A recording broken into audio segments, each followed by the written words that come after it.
एक पुण्यात जो ॲक्सिडेंट झालेला आहे आणि तिथं 2 जणांचा बळी गेला, पूर्ण भारतभरात चर्चा आहे.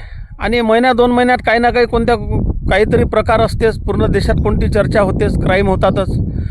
पण या सर्व क्राईमवर मात करणं हे पोलीस आणि न्यायव्यवस्था या 2 नायकाचं काम आहे. आणि हे दोन्ही नायक आपल्या महामानवानं जे व्यवस्थापन दिलं त्याचे एक घटक आहे. त्या महात्म्याच्या महामानवाच्या आत्म्याला कुठं ठेस नाही लागणार त्या पद्धतीनं तुम्ही इमानदारीनं काम करा, ही माझी विनंती आहे. जर तुम्ही दोषी सोडत गेले, दोषी जोडून मोठमोठ्या रकमा घेत गेले आणि शेवटी रिटायर होऊन घरी बसले, आणि असाच एक दोषी आला आणि तुमच्या वारसाला, तुमच्या पोराला, तुमच्या नाताला संपवून गेला, तर ते रक्कम, ते पुंजी जमा केलेली तुमच्या काय कामाची आहे? निसर्गानं आपल्याला माणूस बनवलं हे कुठंतरी लक्षात घेऊन काम करा. आणि हे रील प्रत्येक नायकापर्यंत गेली पाहिजे, न्यायव्यवस्था आणि पोलीस, ही माझी विनंती नागरिकांना आहे. धन्यवाद.